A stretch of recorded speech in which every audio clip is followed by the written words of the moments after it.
Bienvenue à ce webinaire d'information sur la méthode de co-développement qui nous vient du Québec. Donc l'idée aujourd'hui, c'est pour ceux qui ne connaissent pas vraiment de vous présenter la méthode, en quoi ça consiste, comment ça fonctionne, pour qui est-ce, dans quelle situation, quels sont les bénéfices de la méthode, qu'est-ce que vous pouvez en attendre, qu'est-ce qu'il convient aussi de ne pas attendre de la méthode, parce que c'est bon aussi de savoir ça. Et puis, évidemment, vu qu'on est sur une séance d'information, l'idée, c'est de répondre à toutes vos questions. Donc, je vous invite, vu qu'on est un petit comité, à interagir quand vous le souhaitez. Et dans tous les cas, à la fin de la présentation, pour ceux qui me connaissent, ils ont l'habitude, je vous demanderai toujours si vous avez des questions, si c'est clair pour vous, si vous avez besoin de plus d'informations.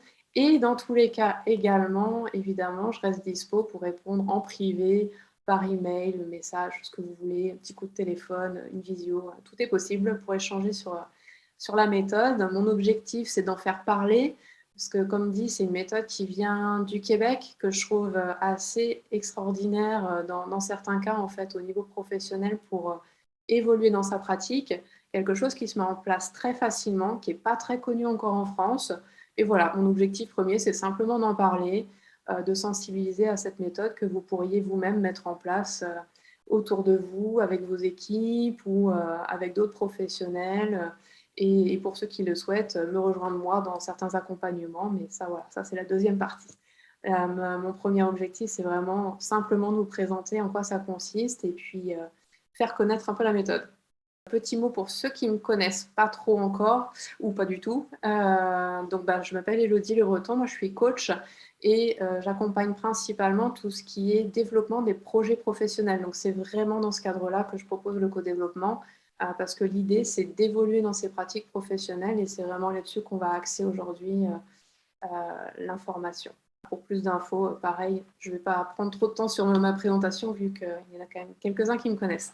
Voilà, alors je vous propose de découvrir la méthode. Alors comme dit, elle est développée par deux Québécois qui s'appellent Monsieur Champagne et Monsieur Payette, et c'est pas une blague. Donc voilà, je trouve ça toujours assez rigolo parce que à travers leur nom, finalement, ils arrivent à transmettre une idée de cette méthode qui est assez, alors on va pas dire festive, mais conviviale. C'est-à-dire que l'idée, c'est vraiment d'avoir un groupe, et c'est important que ce groupe reste soudé dans le sens où il y a une implication en fait, de chacun des individus pour le groupe qui va se constituer au début et qui va rester ainsi. Il ne va pas bouger, c'est-à-dire que l'idée, c'est vraiment de construire un cadre de confiance, de confidentialité, et où le lien entre les participants va pouvoir se développer de séance en séance. Et c'est très important qu'il y ait cette cohésion en fait, au sein du groupe et au sein des personnes. Alors, les objectifs principaux en fait, de cette méthode, c'est d'évoluer dans sa pratique professionnelle grâce à ce cadre de bienveillance, de créativité et d'expérience partagée par tous les autres participants, donc les autres professionnels. On est vraiment sur l'intelligence collective et l'idée, c'est de pouvoir partager entre pairs sur ces pratiques, sur ces idées, sur ces suggestions, sur des choses que certaines personnes auraient déjà essayées et pourraient proposer à nos professionnels dans un cas similaire. Évidemment, du coup, ça va avoir un impact aussi pour les indépendants, notamment, j'y pense beaucoup, et pour les managers, pour les aider à développer leur identité professionnelle. Ça peut être un moyen, quand on est entrepreneur indépendant, des fois peut-être un petit peu isolé, ça peut permettre d'aider à se développer à ce niveau-là. Et puis, très concrètement, parce que là, on est aussi dans le concret, hein, comme vous l'avez compris, c'est de l'intelligence collective, mais de l'intelligence collective qui a pour but de passer à l'action rapidement.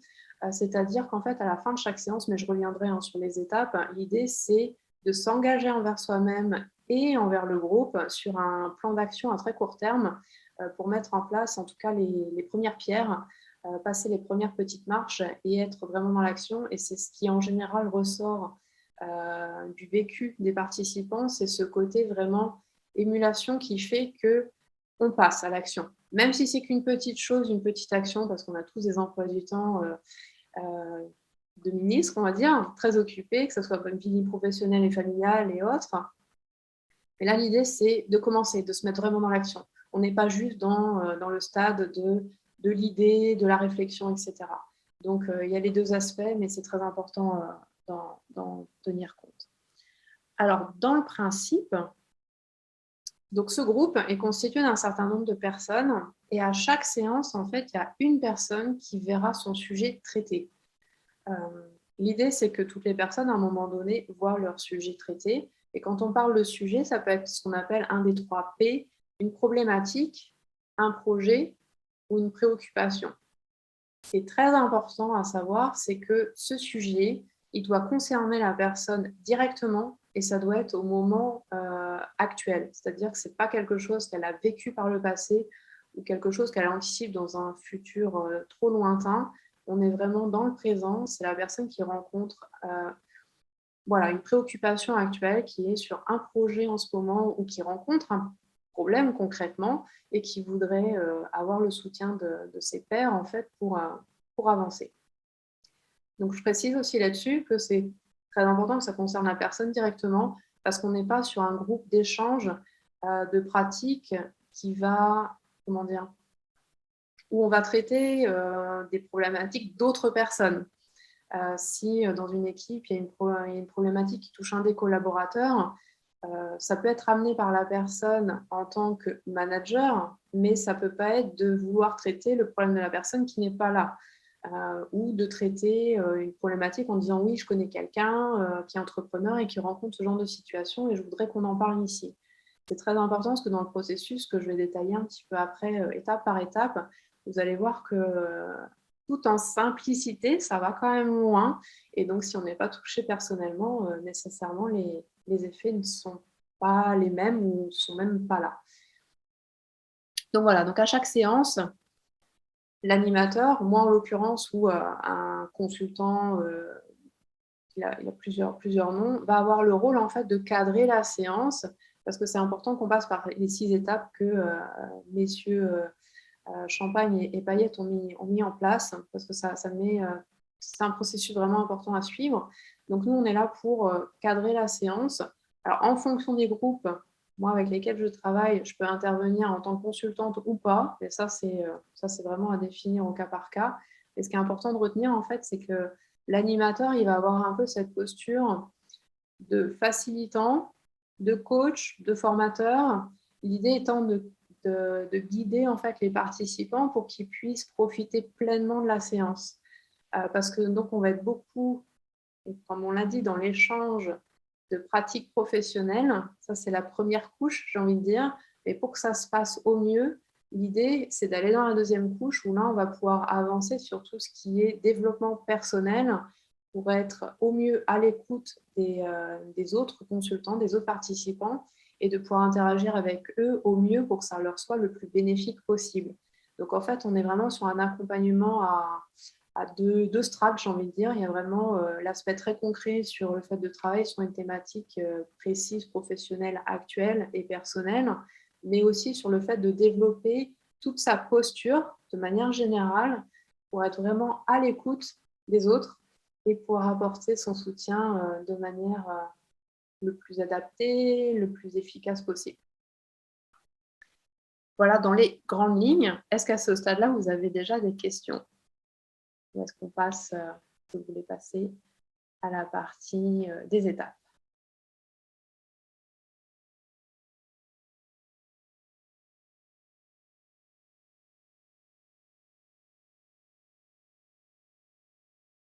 Alors oui, question très très intéressante et très importante.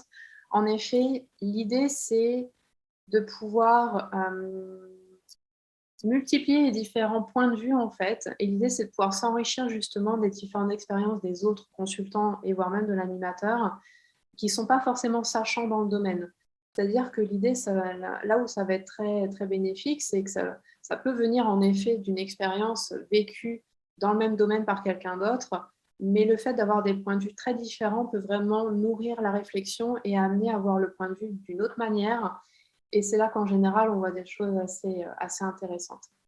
Donc, non, pas forcément. Après, il y a différents groupes de co-développement qui existent. Ça peut être une volonté aussi de monter un groupe avec des personnes de la même profession, on va dire, ou en tout cas qui pourraient rencontrer les mêmes thématiques. C'est comme ça que j'ai pu accompagner un groupe d'entrepreneurs, de coachs et de mentors, en fait. Et là, on était tous sur des thématiques assez semblables. Mais ça peut être aussi une volonté, justement, de monter des groupes très, très hétérogènes pour nourrir cette différence. Donc là, c'est un peu à la demande. De mon point de vue, je pense que c'est très intéressant d'avoir justement des pratiques différentes.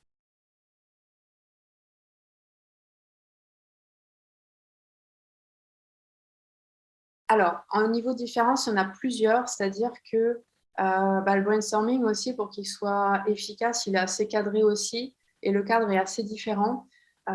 Donc, c'est vrai qu'il y a cette phase qui est similaire des deux côtés, où il va y avoir l'explosion en fait, des idées. L'idée, c'est que ça parte en effet, on va chercher plutôt la divergence que la convergence.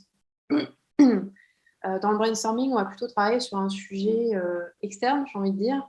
Le co-développement, on va travailler sur la problématique d'une personne. Donc, en fait, la personne fait vraiment partie intégrante de la thématique qu'on va traiter. Et vous allez voir dans les étapes, ça va être assez flagrant pour vous. Et après, je pense qu'au niveau du co-développement, la grosse différence se situe aussi dans ce passage à l'action. C'est-à-dire que le brainstorming, en fait, ça s'arrête, entre guillemets, hein. La première phase s'arrête à cette production d'idées. Et après, il faut cadrer la suite pour qu'on en fasse concrètement quelque chose en équipe. Alors que là, le co-développement, en fait, c'est la personne, suite à toutes les suggestions qu'elle a reçues, va faire le point durant la séance et se mettre en action, elle, sur quelque chose qui lui parle de suite.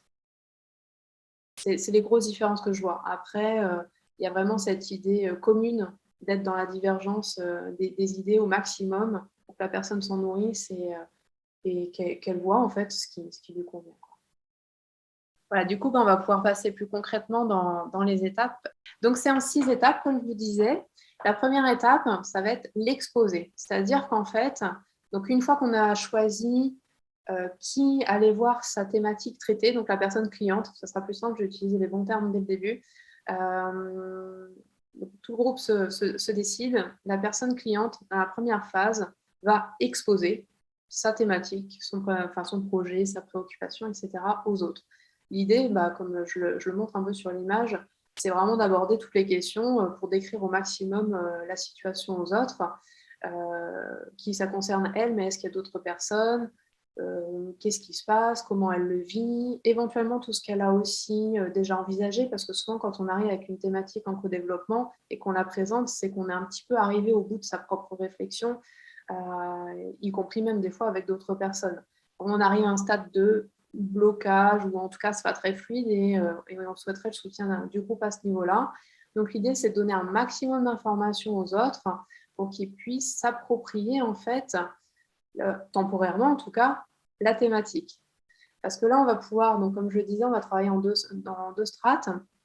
Cette première étape est très importante déjà pour la personne parce que souvent on se rend compte que des fois, rien que cette étape-là, elle est hyper bénéfique parce qu'elle permet à la personne de vraiment s'exprimer sur sa thématique et ça lui permet de verbaliser à d'autres personnes qui ne connaissent pas du tout sa situation, ce qu'elle rencontre, elle, comme problématique. Déjà, à cette phase-là, c'est déjà arrivé que ce soit... Limite, on aurait pu arrêter là, la personne avait déjà réponse à beaucoup de questions qu'elle se posait. Pour les autres, pour les consultants, ça va être dans la phase où il n'y a pas trop d'interaction. On est vraiment là pour écouter ce que la personne a à nous raconter. Et l'idée, c'est de développer au maximum cette posture empathique en disant, je ne vais pas chercher à juger la situation de cette personne. On n'est pas là pour ça. Mais je vais vraiment m'imprégner au maximum de sa situation pour pouvoir après l'aider. Donc l'idée, c'est de se mettre vraiment littéralement à sa place. Dire, si j'étais à sa place, comment elle le vit et comment je pourrais du coup l'aider. Donc ça, c'est une première phase. Alors, j'ai mis des temps indicatifs, mais je précise, c'est vraiment indicatif, c'est parce qu'on me l'avait demandé. Mais en fait, ça dépend vraiment de chaque groupe.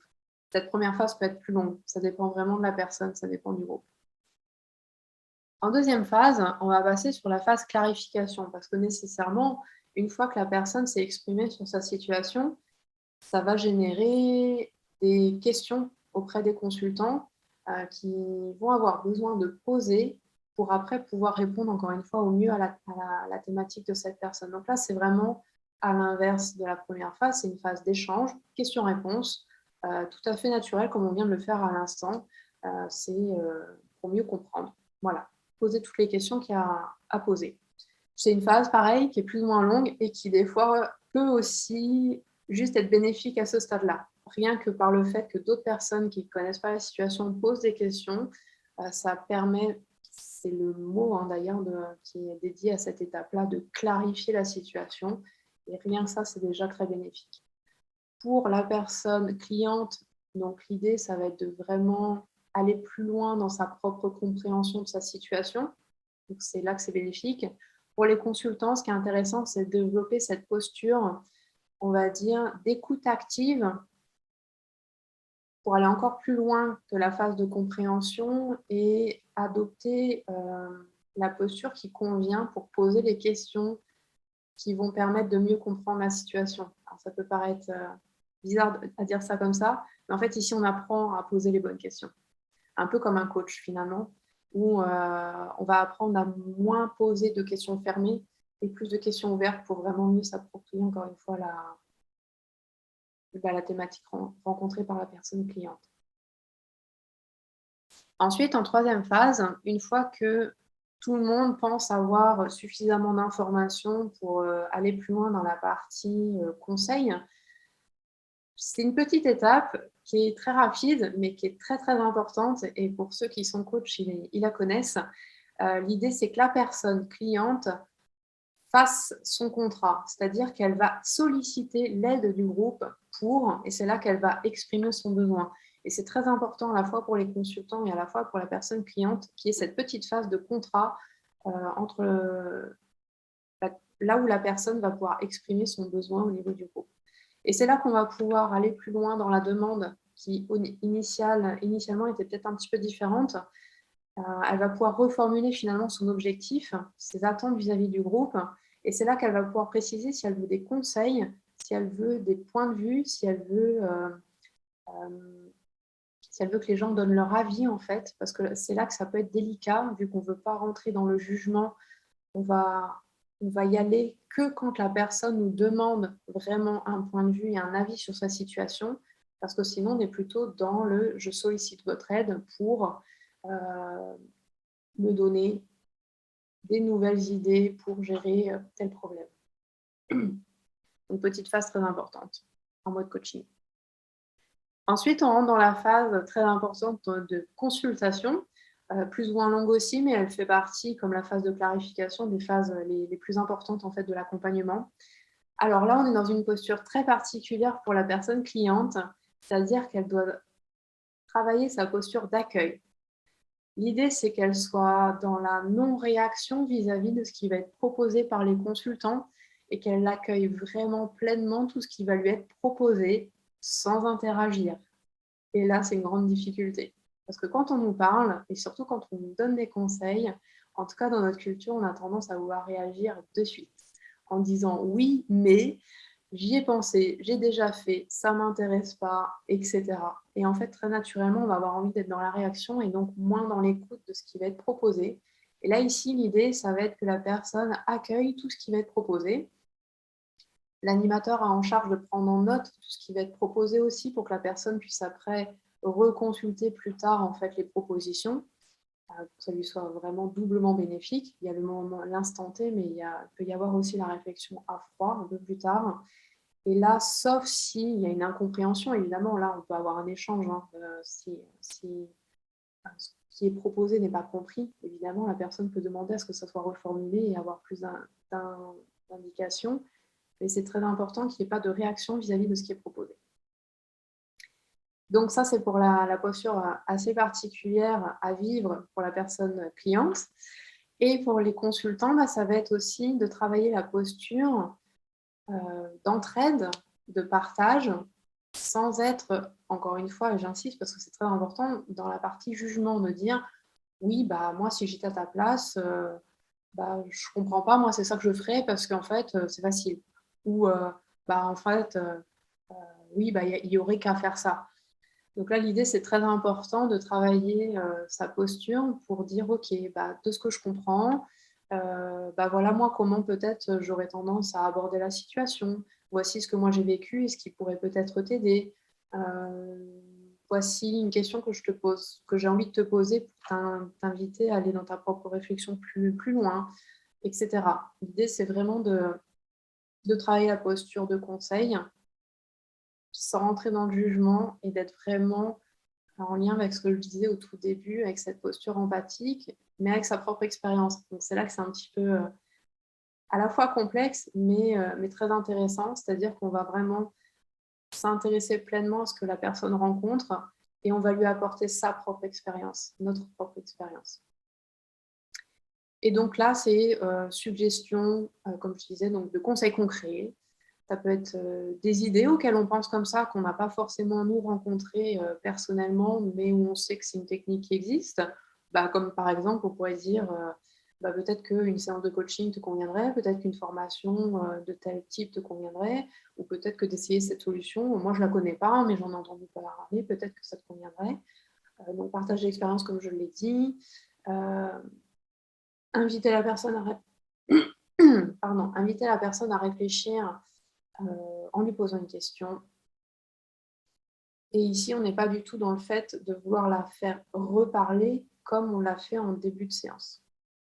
Donc, si on pose une question, c'est on lui pose, mais poser dans le sens je te la donne. Et après tu vois ce que tu en fais.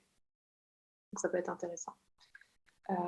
Un avis seulement si ça a été demandé au début. Sinon, on préfère éviter. Et c'est là que l'animateur a son rôle de recadrer un peu à la fois la posture de la personne cliente si elle a tendance à interagir. Parce que des fois, c'est vraiment plus fort que nous. Hein.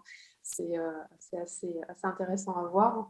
Et ça peut être aussi de recadrer les consultants. Quand je dis recadrer, hein, évidemment, c'est en toute bienveillance. De dire attention ici, à ne pas rentrer dans le fait de donner son avis si la personne ne l'a pas demandé. Voilà pour cette phase très importante, donc qui dure, moi ici, j'ai indiqué à peu près 50 minutes. Pour les temps que j'ai indiqués, c'est vrai que je ne vous l'ai pas dit de suite, mais en fait, la séance au total, 2 heures, c'est pas mal, de A à Z. Donc, c'est pour ça que ça vous donne une idée de l'importance de cette phase-là. Ensuite, donc la personne cliente a reçu toutes ces informations, toutes ces suggestions, ces conseils, ces questions, etc., ces retours d'expérience. On va lui laisser un temps en fait de réflexion. Enfin, en fait, dans cette phase, tout le monde va réfléchir, mais c'est vrai qu'elle est à destination principale de la personne cliente, où en fait, à chaud, et on le sait, hein, c'est à chaud, mais elle va faire sa propre synthèse de tout ce qui a été dit, de ce qu'elle a pu ressentir. Donc, elle a pris des notes, elle n'était pas dans l'interaction avec les gens, mais en tout cas avec elle-même, donc elle a pu prendre pas mal de notes. Et l'idée, c'est qu'elle nous propose un plan d'action concret en 3 points maximum, 1 à 3 points. L'idée, c'est vraiment d'être dès aujourd'hui, c'est ça que je vais mettre en place, ou dès demain ou pour la semaine prochaine. Mais l'idée, c'est qu'il y ait vraiment un engagement de la personne vis-à-vis d'elle-même et vis-à-vis du groupe. C'est-à-dire que l'idée, c'est qu'à la séance d'après, donc on fait les séances à peu près toutes les 3 à 4 semaines, c'est assez espacé, ça laisse du temps malgré tout pour se lancer un peu. On va faire un petit point quand même sur ce qui s'est fait entre-temps. Donc, il y a une forme d'engagement. Donc, voilà, on laisse la personne pendant quelques minutes faire le point avec elle-même et puis nous partager ensuite son plan d'action, ce sur quoi elle s'engage. L'animateur a pour rôle aussi, du coup, de mettre par écrit cet engagement. Donc, l'idée, c'est encore une fois que la personne puisse s'en servir et puis profiter pleinement de la séance sans être elle-même occupée à la prise de notes. Je conseille toujours la prise de notes, mais c'est vrai que des fois, pour être vraiment dans le moment présent, c'est pas toujours évident. Donc, il n'y a pas de souci. L'idée, c'est que l'animateur est là pour ça aussi.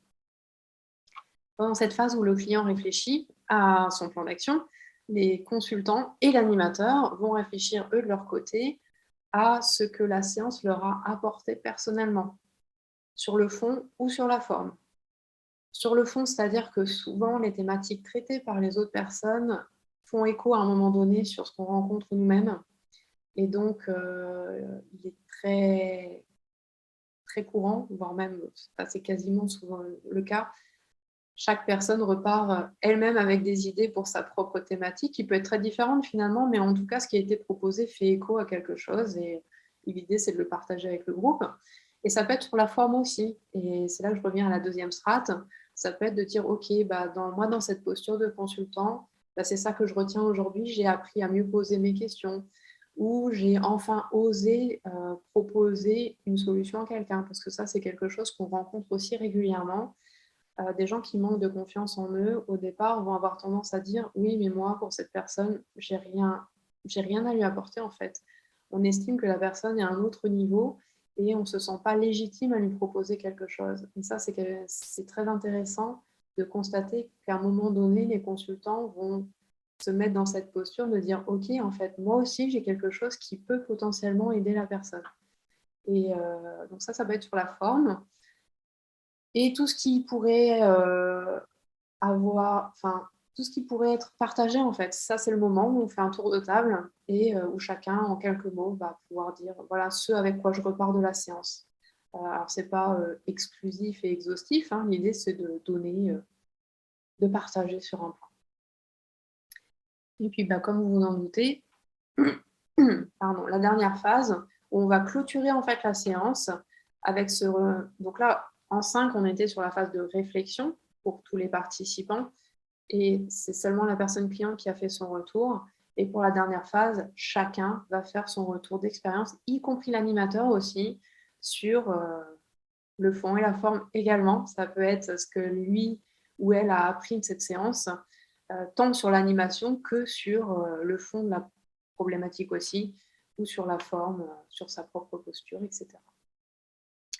C'est le moment aussi de réguler s'il y a besoin, c'est-à-dire que si on se rend compte que il y a quelque chose qui doit être modifié dans l'accompagnement, peut-être sur la longueur de la séance. Ça peut arriver que finalement on se rende compte que 2 heures c'est trop long ou trop court. Ça dépend vraiment des groupes. Ça peut être le moment de dire voilà, moi ce que j'en pense. Quand je dis moi, hein, chacun des participants peut faire son retour là-dessus. Voilà, c'est vraiment ouvert pour qu'il y ait une pratique et une confiance vraiment qui s'installe entre chacun des participants et pour que ça soit encore plus bénéfique de séance en séance. Voilà, alors là j'ai beaucoup parlé. Il y aurait beaucoup de choses encore plus à dire, mais peut-être que dans un premier temps, on peut faire un petit arrêt à ce moment-là et répondre à vos questions si vous en avez sur les phases.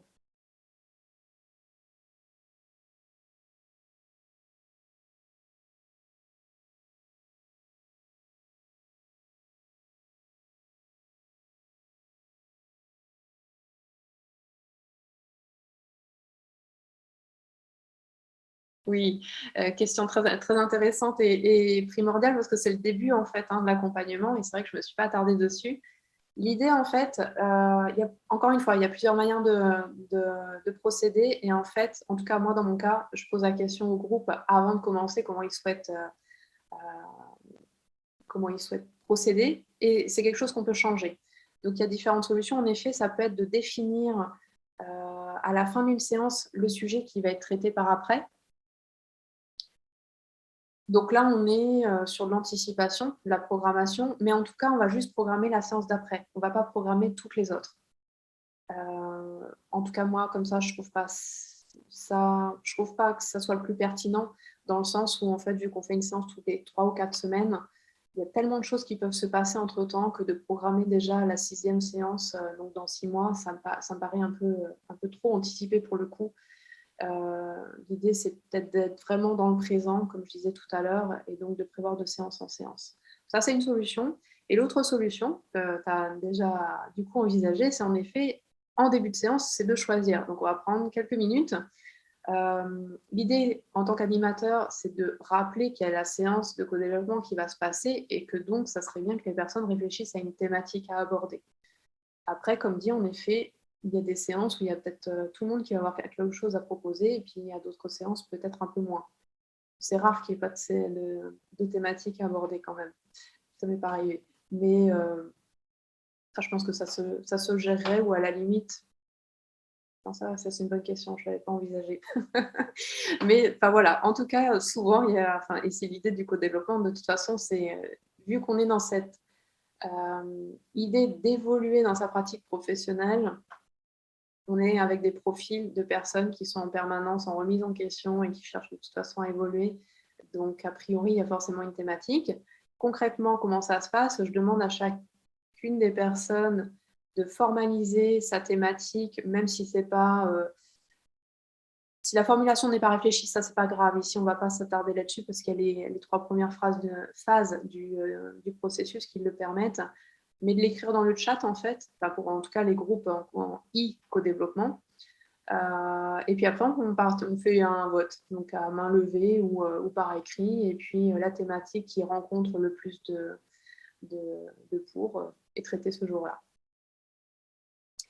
Parce qu'en fait, et c'est à ce moment-là qu'on se rend compte aussi, qu'en voyant les thématiques écrites par les autres, ça nous parle en fait peut-être plus que ce avec quoi on venait à la base. Et ça, c'est hyper intéressant aussi. Et donc, ça permet de séance en séance vraiment de s'ajuster, que le groupe s'ajuste, chacun des individus s'ajuste les uns aux autres, séance après séance. Et donc, voilà, ça, c'est souvent ce qui est fait, mais l'anticipation fonctionne aussi.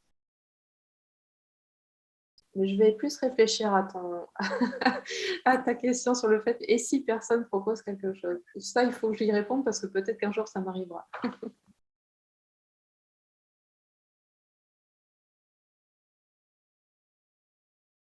Oui, alors ça répond à pour qui est-ce.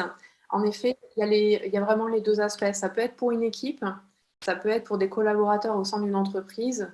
Il y a certaines entreprises un peu plus sensibilisées que d'autres à l'aspect. Ce sont les entreprises qui ont déjà intégré l'aspect coaching en fait dans l'accompagnement de leurs collaborateurs. Là, c'est une méthode qui est assez efficace, on va dire, pour les entreprises. Ils voient les résultats de suite, peut-être un peu plus facilement qu'avec du coaching. Et puis, c'est un groupe, donc ils ont l'impression que c'est plus rentable pour eux, en fait. Donc, il y a cet aspect-là très, très concret, très pragmatique, hein, mais qui est très bénéfique aussi, donc tant mieux. Tout le monde y trouve son compte. Et après, il y a l'autre aspect où l'idée, voilà, c'est que ça soit en dehors du cadre. Alors, quand je dis en dehors du cadre du travail, comme dit, hein, on est vraiment sur l'évolution professionnelle, enfin des pratiques professionnelles. Donc, on va quand même souvent aborder les thématiques professionnelles. Puis, je ferai une petite parenthèse après là-dessus. Mais ça peut être fait sur des groupes inter-entreprises ou pour les indépendants. Et ça, c'est plutôt moi ce que j'accompagne. Donc plutôt les personnes qui ont tendance à pas être trop entourées déjà ou qui ont un réseau euh, présent, mais au sein duquel ils peuvent peut-être pas aussi facilement échanger parce que là, l'esprit de ce groupe, c'est de vraiment pouvoir en toute transparence exprimer tout ce qu'il y a à exprimer, parce qu'il y a vraiment cette notion de confidentialité et ce cocon qui est très important et qui permet vraiment de lâcher tout ce qu'on a lâché aussi vis-à-vis d'une situation. Donc, c'est possible. Encore une fois, c'est chaque groupe qui va être demandeur et qui va être... Du coup, je vais pouvoir rebondir là-dessus. La constitution d'un groupe est importante, c'est-à-dire que ce n'est pas le hasard des inscriptions comme pour une formation, par exemple, qui va faire que certaines personnes vont se retrouver à être ensemble. En tout cas, moi, dans ma pratique, ça va être de faire attention à ce que l'état d'esprit soit dans la même direction et que le groupe soit, je ne sais pas si on peut dire cohérent, je ne sais pas si ça marche, mais parce que les attentes ne vont pas forcément être les mêmes, mais en tout cas, l'état d'esprit va être le même. Et c'est là que ça peut être intéressant d'avoir un groupe d'indépendants, un groupe de coach ou autre.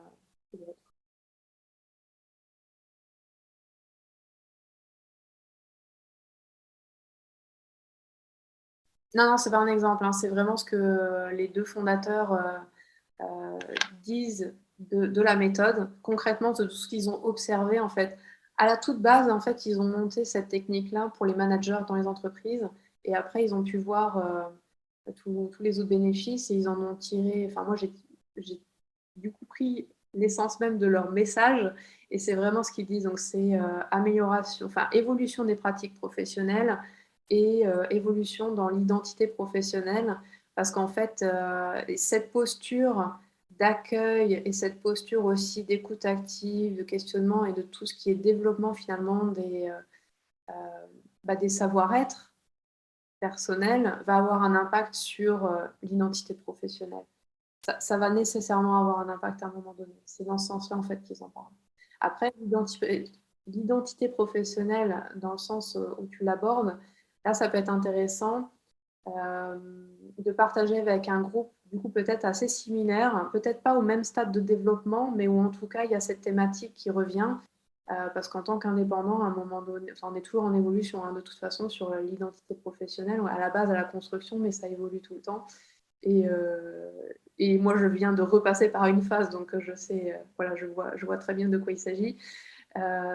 Et ça peut être intéressant d'avoir des personnes qui sont, entre guillemets, moins avancées dans le processus et d'autres plus avancées. Et chacun va pouvoir, encore une fois, se nourrir de l'état d'avancement de son propre projet avec les autres. C'est en ce sens que ça aide.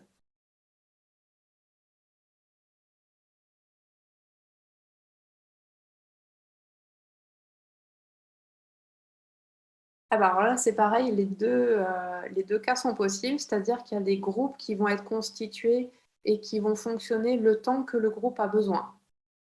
L'idée, c'est, je serai toujours quand même attentive à ce que chacun des participants puisse voir à un moment donné sa thématique traitée.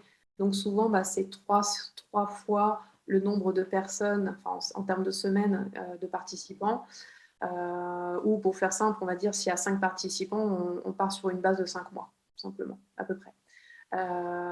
Après, ça peut être une demande du groupe que ça soit sans fin, c'est-à-dire qu'on se réunit le temps que le groupe a besoin. Mais c'est important que ce soit le groupe et pas juste une personne.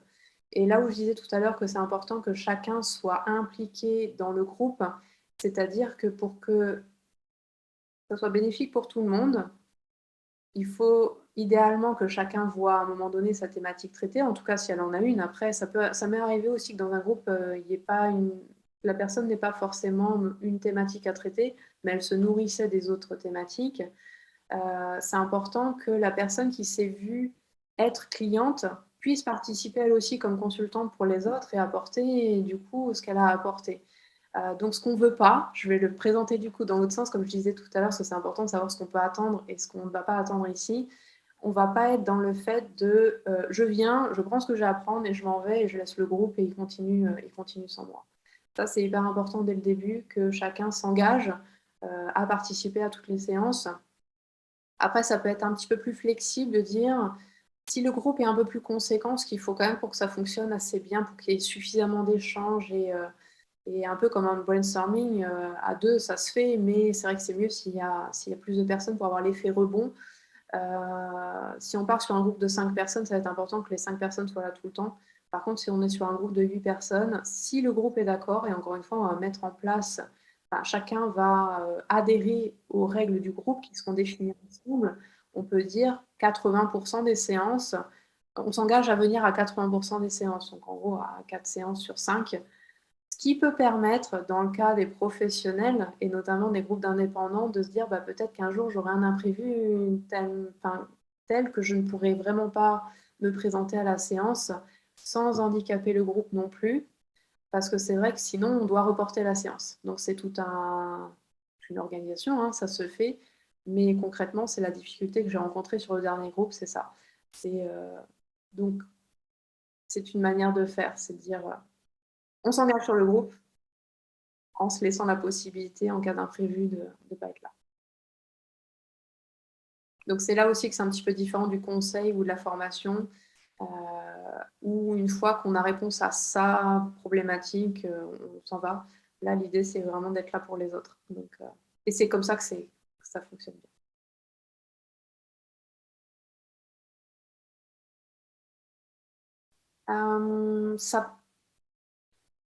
C'est intéressant. Euh, je pense que c'est assez différent, mais malgré tout, je pense qu'on peut traiter ce genre de thématique en co-développement. C'est dire comment je pourrais euh, designer ma solution ou mon produit pour mes clients, pour mes prospects, etc. Ça pourrait être un sujet traité. En ce sens-là, oui. Mais du coup, c'est pas forcément ce qu'on va faire tout le temps. Ça peut être aussi dans les exemples de thématiques. Donc, Emmanuel, on en a abordé un point sur le développement d'une activité. Ça peut être de dire, pour un manager par exemple, bon bah voilà, mon équipe elle est constituée de telle manière et voici le type de problématique que je rencontre concrètement aujourd'hui avec mon équipe, peut-être un problème de motivation, un problème d'implication, ou quelqu'un qui voudrait aller encore plus loin. Donc là, on n'est pas vraiment sur du design thinking ou tout est possible en fait pour peu que ça touche à la pratique professionnelle. Mais ouais, bonne question, je n'y avais pas encore pensé non plus. Ok, donc l'idée c'est donc engagement envers un groupe, mais envers soi-même hein, d'abord et ensuite envers le groupe, de constituer un groupe qui va rester le même. L'idée c'est pas qu'il y ait des personnes qui sortent et des personnes qui re-rentrent, parce que l'idée c'est vraiment de construire cette confiance mutuelle entre chacun des participants.